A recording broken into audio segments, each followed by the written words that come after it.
আজ পড়ে শোনাব মানিক বন্দ্যোপাধ্যায় লেখা ছোট গল্প 51বর্তী। 4 ভাই, বীরেন, ধীরেন, হীরেন ও নীরেন।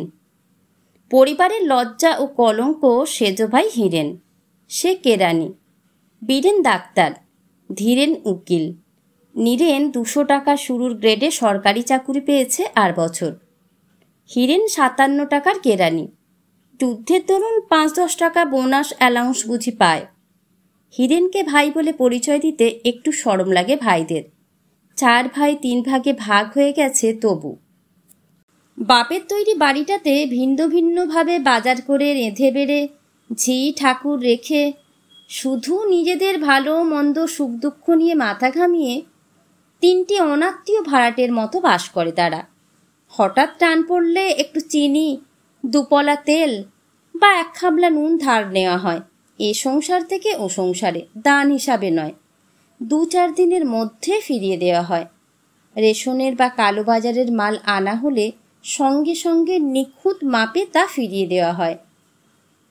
বড় 2 ভাইয়ের বউয়ের তরফের কোনো আত্মীয় স্বজনের কাছ থেকে বিশেষ কোনো উপলক্ষে খাবার দাবার, মাছ টাছ, এমন কোনো জিনিস যদি এত বেশি পরিমাণে আসে যে নিজেরা খেয়ে শেষ করবার আগেই পচে নষ্ট হয়ে যাবে, বাড়তিটা ভাগ করে দেওয়া হয়।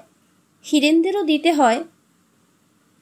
কেরানি বলে তার বউ এসেছে গরিব পরিবার থেকে। তার বাপের বাড়ি থেকে কখনো কিছু আসে না 5 জনকে দেবার মতো, কখনো কিছু আসে না 5 জনকে দেখানোর মতো, কখনো আসবেও না।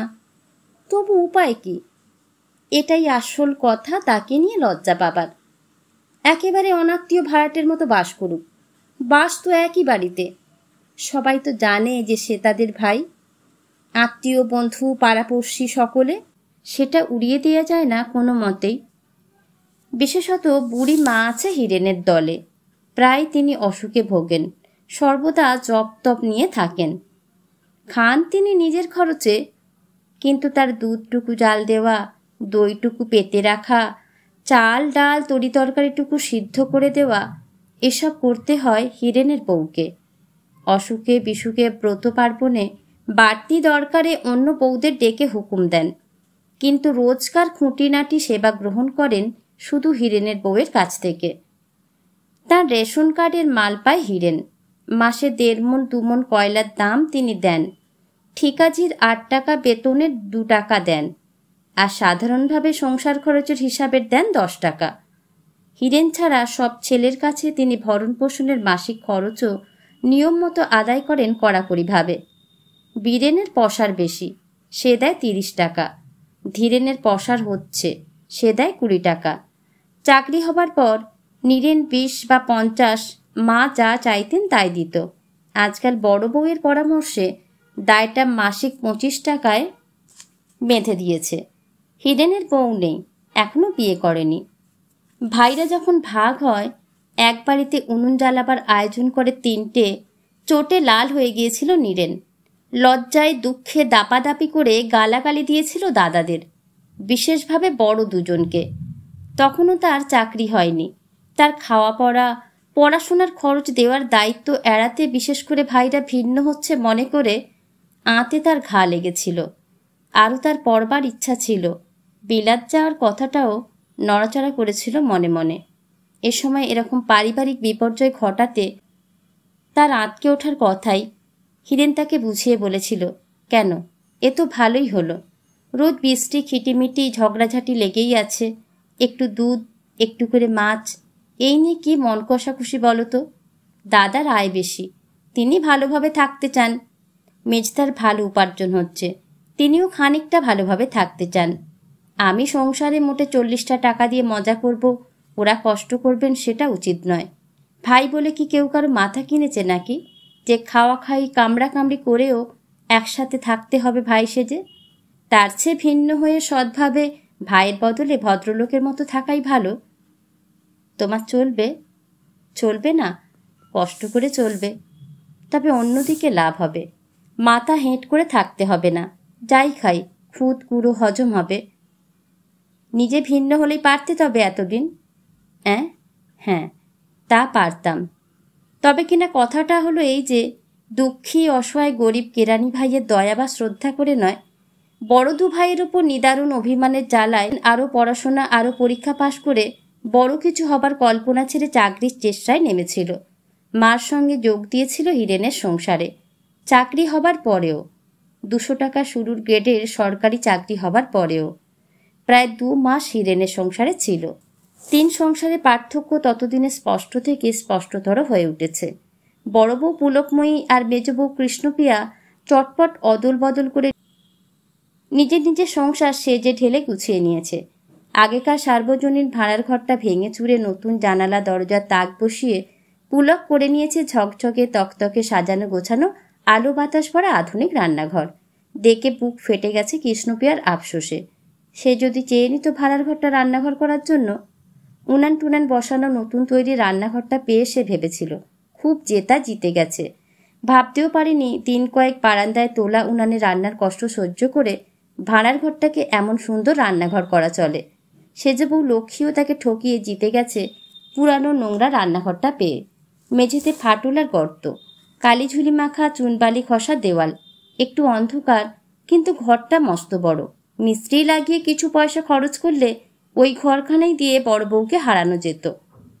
চাকর বাজার করে, ঠাকুর ভাত রাঁধে, পুলকময়ী ঘর দুয়ার সাজিয়ে গুছিয়ে পরিষ্কার পরিচ্ছন্ন রাখে। নিজে সাজে আর ছেলে মেয়েকে সাজায়। পাড়া বেড়ায় নিন্দে করে কেরানি দেওর আর তার বউয়ের। ধীরেন বাজার করে, ঠাকুর ভাত রাঁধে। কৃষ্ণপ্রিয়া সস্তা চটকদার আসবাব ও শাড়ি কেনে বড় বউয়ের সঙ্গে পাল্লা দেবার চেষ্টায়। নিজের ঘর দুয়ার সাজিয়ে গুছিয়ে পরিষ্কার পরিচ্ছন্ন রাখে। মেয়েটাকে সাজায়, অর্গান বাজিয়ে গান করে, কেঁদে কেটে চিঠি লিখে ঘন ঘন বড়লোক মামা মামি মামাতো ভাই বোনেদের দামি মোটরে চাপিয়ে বাড়ি আনায় পাড়ার লোকের কাছে নিজেকে বাড়াবার জন্য। ফর্সা রং আর থলথলে মাংসলো যৌবনের গর্বে মাস্টারনির মতো পাড়ার মেয়েদের কাছে বর্ণনা করে পাড়ার প্রত্যেকটি মেয়ে বউয়ের শোচনীয় রূপের অভাব। বানিয়ে বানিয়ে যা মুখে আসে বলে যায় শাশুড়ি, ননদ, যা দেওরের নামে। তবু পুলকময়ীর সঙ্গে পাল্লা দিতে পারে না বলে জ্বলে পুড়ে মরে যায়। যুদ্ধের বাজারে বিডেনের পসার বড় বেশি বেড়েছে। 2 টাকার বদলে 8 টাকা ফি করেও গাদা গাদা কল পাচ্ছে। ঘরে এনেছে দামি আসবাব, পুলককে দিয়েছে শাড়ি গয়না, মোটর কিনেছে সেকেন্ড হ্যান্ড, জমি কিনে আয়োজন করছে বাড়ি করবার। ধীরেনেরও ওকালতির পসার বেড়েছে বেশ, তবে বিডেনের ডাক্তারি পসারের সঙ্গে তুলনাই হয় না। ভেবে চিনতে কৃষ্ণপ্রিয়া হাত বাড়ালো নীরেনের দিকে। মাসে 400-500 টাকা আনছে ছেলেটা মাইনে আর উপরিতে। বিয়ে করেনি, বউ নেই। নীরেনও যেন তার হাত বাড়ানোর জন্যই প্রস্তুত হয়েছিল। হিরেনের সংসারের অশান্তি, উদ্বেগ আর অভাবের সঙ্গে এক টানা লড়াই, মার গুম খাওয়া একঘুঁয়ে সেকেলে ভাব জীবনে তার বিতৃষ্ণা এনে দিয়েছে। প্রায় তাকে বাজার করতে হয়, প্রায় তাকে গিয়ে দাঁড়াতে হয় রেশনের লাইনে। মার আবদার আর হুকুম সমানে চলছে তারই ওপরে। আর যেন তার ছেলে নেই। তাছাড়া সব বড় ভোঁতা, বড় নোংরা। বড় বউ আর মেজ বউয়ের প্রায় 4 বছর পরে বউ হয়ে এসেছে লক্ষ্মী। তার ছেলেমেয়ের সংখ্যা ওদের দুজনের ছেলেমেয়ের সমান। সারাদিন সে শুধু রাঁধছে বাড়ছে, ছেলে মেয়েদের খাওয়াচ্ছে পড়াচ্ছে, বুড়ি শাশুড়ি সেবা করছে, গাদা গাদা জামা কাপড় সিদ্ধ করছে, কপালকে দোষ দিচ্ছে, সর্বদা বলছে মরলে জুড়োবো, তার আগে নয়। ঘর সংসার সে গোছায় অতি যত্নে। পুরনো বাক্স প্যাডরা, রংচটা খাট চেয়ার, ছেঁড়া কাপড় জামা, ময়লা কাঁথাকানি দিয়ে যতটা সাজাতে গোছাতে পারে। রান্নাঘর ধোয়ায় 2 বেলা। নোংরা রান্নাঘর। এ ঘরে রান্না করা ডাল ভাত মাছ তরকারি খেতে ঘেন্না করে নীরেনের। খেতে বসলে আবার প্রায় পুলক বা কৃষ্ণপ্রিয়া রান্নাঘর থেকে ভেসে আসে ঘি, মাংস, পেঁয়াজ, এলাচের গন্ধ। ঠাকুরপো, কাল তোমার নেমন্তন্ন, নিজে রেঁধে খাওয়াবো, কৃষ্ণপ্রিয়া বললে একদিন হাসি মুখে। সহজে সে হাসে না, তার দাঁতগুলি খারাপ। এমন অগোছালো কি করে থাকো ঠাকুরপো? ছি ছি, চারিদিকে ঝুল, খাটের নিচে নরক হয়েছে ধুলো জমে। কি ছড়িয়ে ভাঁড়িয়ে রেখেছো সব। হ্যাঁ, এতগুলো টাকা ঢালছো মাসে, ঘরটাও কেউ একটু সাফ সুতরো করে দিতে পারে না তোমার? যখন তখন নিজের ঝিকে নিয়ে ঝুল ঝেড়ে ধুয়ে মুছে সাফ করে কৃষ্ণপ্রিয়া। ঘরটা সাজিয়ে গুছিয়ে দেয়। আগে থেকেই সে ঠিক করে এসেছিল এটা সে করবে। নীরেন বুঝতে পারে। স্নান করতে যাওয়ার ঠিক আগে এসেছে পরদিন খেতে বলতে। ধুলো ঘেঁটে ঝুল মেখে ঘর সাফ করে স্নাপান মেখে স্নান করবে। খুশি হয় নীরেন টের পেয়ে। খাতির পেয়ে অসুখী হবার কি আছে। খেয়ে আরও খুশি হয় নীরেন। সব রান্নাই প্রায় ঠাকুরের। দুটি বিশেষ জিনিস শুধু কৃষ্ণপ্রিয়া রেঁধেছে। লক্ষ্মীর কোনো মতে তাড়াতাড়ি হাত চালিয়ে দায় সারা একঘেয়ে রান্নার নয়। 24 ঘন্টা ছেলেমেয়ের নোংরামি ঘাঁটা কোনো মানুষের রান্নার নয়। অপরিষ্কার স্যাঁতস্যাঁতে ঘরে পুরানো মলিন পাত্রে মোটকাহীন মরচে ধরা টিনের কৌটোর মশলা রান্না নয়। পরিবেশনের বারবার ব্যাঘাত নেই অন্য ঝামেলার। পরিবেশকের ভাবভঙ্গিতে নেই খাইয়ে দিয়ে আর একটা হাঙ্গামা চুকিয়ে দেবার অধীরতা। পরিবেশক মাইনে করা ঠাকুর। বসে বসে ধীরে সুস্থে হাসি গল্পের সাথে একসঙ্গে খাওয়া। কৃষ্ণপ্রিয়া চালিয়ে যায় টানার আয়োজন। ওদিকে এতদিন পরে হীরেন আর লক্ষ্মীর সঙ্গে নীরেনের বাঁধতে থাকে খিটিমিটি। মাসের শেষে আরও কয়েকটা টাকা সংসারে দরকার হলে নীরেন বলে, আমি টাকা দিতে পারবো না, যা দিয়েছি আমার একার জন্য সিকিও লাগে না। হীরেন বলে, তা লাগে না, কিন্তু তুই একা মানুষ, কি করবি অত টাকা দিয়ে? যাই করি না। লক্ষ্মীর সঙ্গে বাঁধে অন্যভাবে, অনেকভাবে। ছুটির দিন একটু দেরি করেও খেতে পারবো না খুশি মতো? ঠাকুর ডেকে দাও, যত খুশি দেরি করে খেয়েও। চোখ নেই তোমার ঠাকুরপো? দেখতে পাও না সে কোন ভোরে উঠে জোয়াল ঘাড়ে নিয়েছি? 1:30 বাজে, এখনও বলছো রান্নাঘর আগলে বসে থাকতে। আমি যে টাকা দিই, দাও বলে বাঁধি কিনেছ আমায়? এই দোষ লক্ষ্মীর, খাতির করে না। এতগুলি করে টাকা নীরেন ঢালে তার সংসারে, তবু হীরেনও যেন কেমন ভাব দেখায়, ঠিক ছোট ভাইয়ের মতো ব্যবহার করে না তার সঙ্গে। মাসে মাসে এতগুলো টাকা সাহায্য করে ওর সংসার সে চালু রেখেছে। একটু যে বিশেষ নম্রতার সঙ্গে, একটু বিশেষ মিষ্টি সুরে কথা বলবে তার সঙ্গে, সে চেষ্টাও নেই। মোটেই সে কৃতজ্ঞ নয়, অনুগত নয় দুজনে। হাড় ভাঙা খাটুনি আছে, অভাব অনটন চিন্তাভাবনা আছে, ঝঞ্ঝাট আছে অঢেল। সেই জন্যেই তো তাকে বেশি করে খাতির করা উচিত। তার সাহায্য বন্ধ হলে অবস্থা কি দাঁড়াবে ওরা কি ভাবে না? এত ভাবে, এই কথাটা ভাবে না? নীরেন নিজেই আশ্চর্য হয়ে যায় ভেবে। পরের মাসের 1 থেকে নীরেন ভিড়ে গেল কৃষ্ণপ্রিয়ার সংসারে। হীরেনকে কিছু কিছু সাহায্য করবার ইচ্ছে তার ছিল। কৃষ্ণপ্রিয়া অকাট্য যুক্তি দেখিয়ে সেই ইচ্ছাকে ফাঁসিয়ে দিলে। বুড়ি মাকে মাসে মাসে সে 40 টাকা দেবে ঠিক হয়েছে। বুড়ি কি খাবে ও টাকাটা? হীরেনকেই দেবে। ও 40 টাকা একরকম সে হীরেনকেই দিচ্ছে। সোজাসুজি আরও দেবার কি দরকার আছে কিছু? না সেটা উচিত? ওরা তো যত পাবে ততই নেবে, কিছুতেই কিছু হবে না ওদের।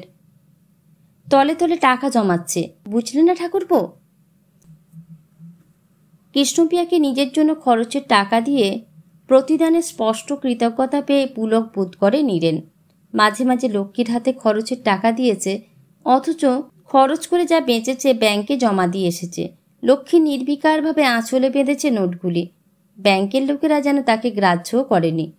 কৃষ্ণপ্রিয়ার হাতে নোটগুলি দিতেই আনন্দে সে এমন বিহবল হয়ে যায়, কথা বলতে গিয়ে এমন করে তোতলায়, হেস্তনেস্ত যা হবার তা হলো। পৃথিবীজোড়া মহাযুদ্ধ থেকে শুরু করে তাদের পারিবারিক যুদ্ধের পর্যন্ত যার যা দখল করা সে তা নিয়েছে। যে যেভাবে যার সাথে বাঁচতে চায় সে সেইভাবে তার সাথে বাঁচবার ব্যবস্থা করে নিয়েছে। কেনা জমিটাতে এবার বাড়ি তৈরি আরম্ভ করবে ভাবছেন বীরেন। ইট বালি চুনসুরকি পাওয়া যাচ্ছে, লোহা এবং সিমেন্টও পাওয়া যাচ্ছে তলায় তলায়। কিছু বাড়তি খরচ আর ধরাধরি করার বিশেষ চেষ্টায়। কৃষ্ণপ্রিয়া মেয়ে খুঁজছে নীরেনের জন্য। বাংলাদেশে একটিও মেয়ে মিলছে না পছন্দ মতো। মেয়েদের যেন মেয়ে রেখে যায়নি যুদ্ধটা।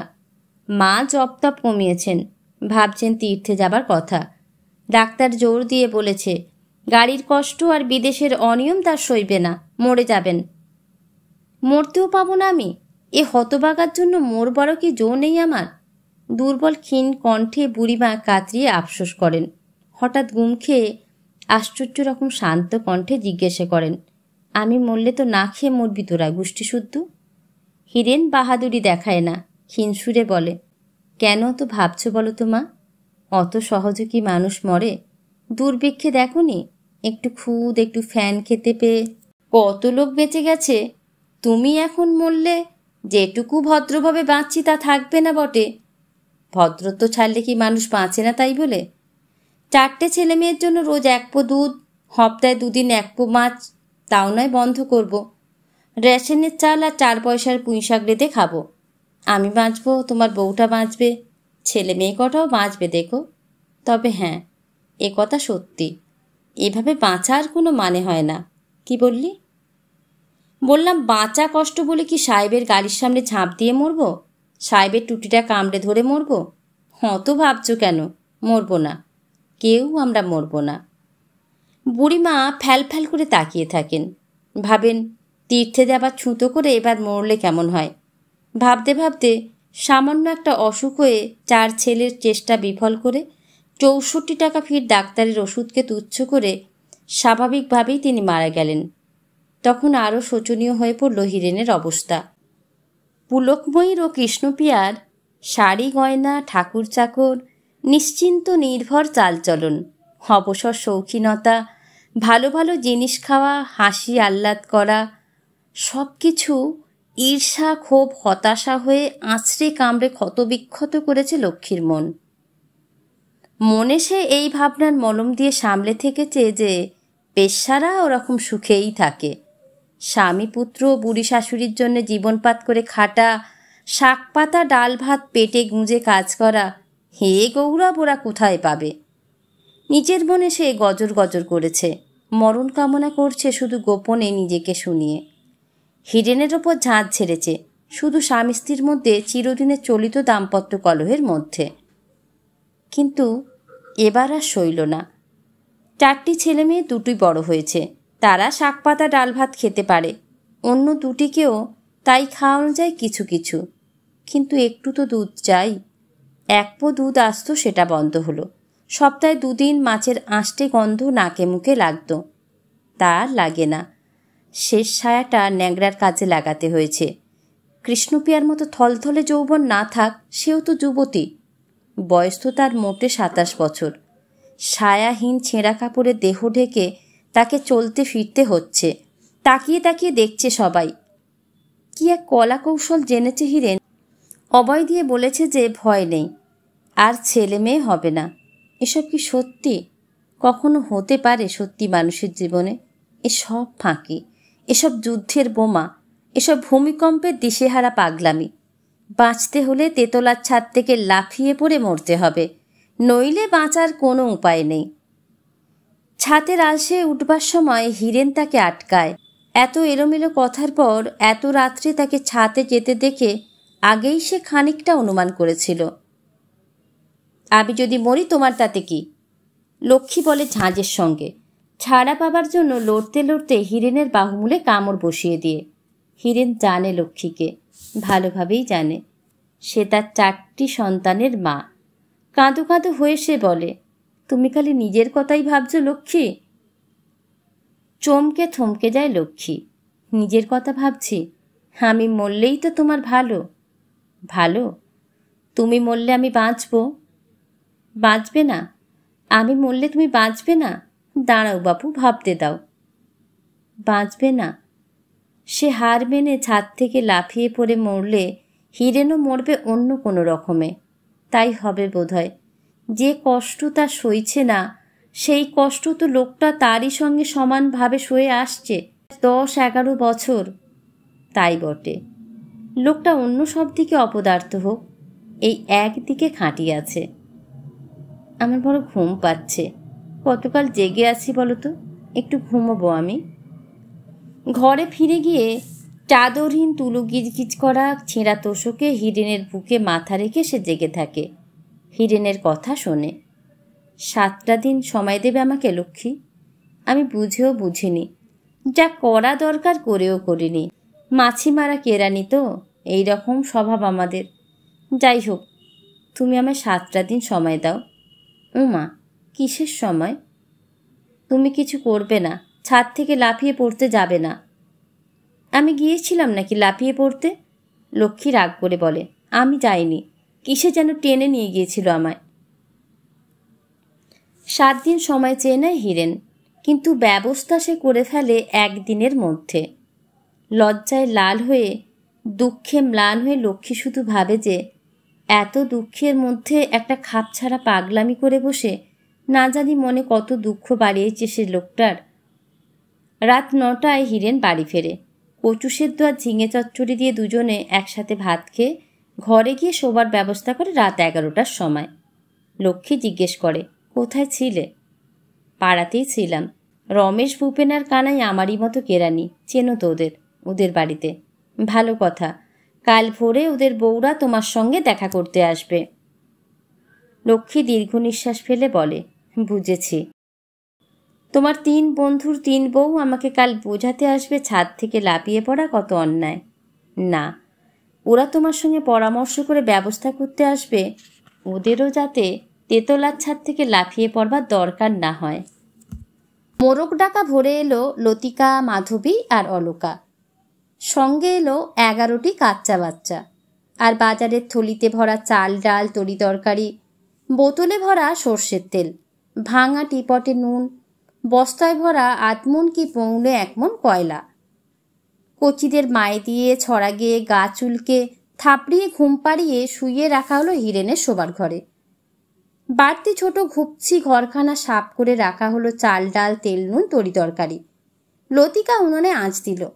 হিরেনদের রাত্রের এঁটো বাসন মাজতে গেল কলতলায়। উনানে প্রথম কেটলিটা চাপিয়ে সেটা নামিয়ে দিয়ে মাধবী চাপালো বড় সসপ্যানটা। আমাদেরই কম পড়তো 1 কেটলি চায়ে, 2জন ভাগিদার বেড়েছে। তুমি চা খাও তো ভাই লক্ষ্মী? জানি খাও। কে না খায় চা? লক্ষ্মী জিভ কামড়ায়, জোরে কামড়ায়। ঘুমিয়ে না হয় স্বপ্ন দেখে আবোল তাবোল অনেক কিছু, জেগেও স্বপ্ন দেখবে। কিন্তু কোনো প্রশ্ন সে করে না। দুর্বোধ্য যা তা কথার ব্যাখ্যা শুনে বুঝতে ইচ্ছে হয় না তার। এরা সবাই তার চেনা, আশেপাশে থাকে। তার মতো গরিব কেরানির বউ। চা রুটি খাওয়া থেকে ডাল ভাত খাওয়ার সব ব্যবস্থা এরা নিয়ে এসেছে। তার চিনিটুকু, চালটুকু, কালকের বাড়তি তরকারিটুকু, তেল নুনটুকু নিয়ে বাড়তি ছোট ঘরটায় জমা করেছে নিজেদের সঙ্গে আনা জিনিসের সঙ্গে। লতিকা বলে, বাঁচলাম ভাই। 3 বাড়ির খাওয়ার জিনিস বাসনপত্র রাখবার জায়গা পাই না, সব ছড়িয়ে থাকে। এ ঘরটা ছোট হোক ঘুপচি হোক, খাসা ভাঁড়ার ঘরের কাজ দেবে। মাধবী বলে, মস্ত রান্নাঘর, 200 লোকের রান্না হয়, বাঁচা গেল। অলকা বলে, ভালোই হলো তুমিও দলে এলে ভাই লক্ষ্মী। 3 জনে মিলে খরচ কমিয়েছিলাম, এবার আরও কমবে। পালা করে রাঁধবো বাড়বো তারও একটা জায়গা নেই ভালো মতো, না ভাড়া না রান্নাঘর। কি যন্ত্রণা বলো দেখি। অন্য কাউকে কিছু জিজ্ঞাসা করতে ভয় করে লক্ষ্মীর। সারাদিন চুপচাপ থেকে রাত্রে সে হিরেনের কাছে জবাব চায়। ওদের ভালো লাগবে? লাগবে না। 4 বাড়ির 4টে উনুনে কয়লা পোড়ার বদলে একটা উনুনে পুড়ছে। 4 বাড়ির একদিনের কয়লা খরচে 4 দিন না চলুক, 3 দিন তো চলবে। 4টের বদলে একটা ঝিতে চলবে। 4 জনের বাজার যাওয়ার বদলে পালা করে 1 জনের গেলেই চলবে। 4 জনের রাঁধার বদলে 1 জনের রাঁধলেই চলবে। 4 দিনে 3 দিন ছুটি। এমন তো নয় যে অনেক দূর থেকে চা খেতে ভাত খেতে আসতে হবে কাউকে। 4-5 হাত উঠুন পেরিয়ে রান্নাঘরে গিয়ে চা ভাত খাওয়ার বদলে 10-20 হাত রান্না পেরিয়ে এসে খাওয়া, এইটুকু যা তফাৎ।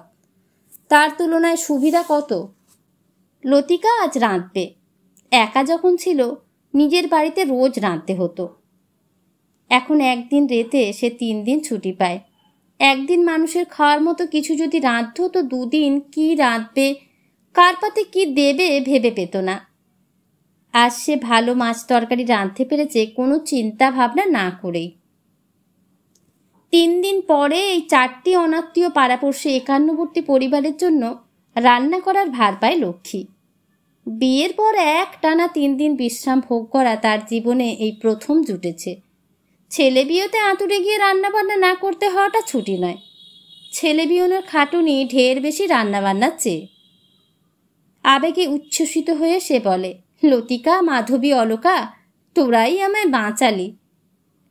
লতিকার ছেলে, মাধবীর মেয়ে, অলকার ভাই, এই 3 জনের সঙ্গে নিজের বাচ্চা দুটোকে সে দুধ খাওয়ায়। ছাদ থেকে লাফিয়ে পড়ে সে মরতে গিয়েছিল কদিন আগে দিশেহারা হরিণীর মতো। আজ বাঘিনীর মতো শুধু বাঁচতে সে রাজি নয়, বাঁচবেই এই তার জিদ।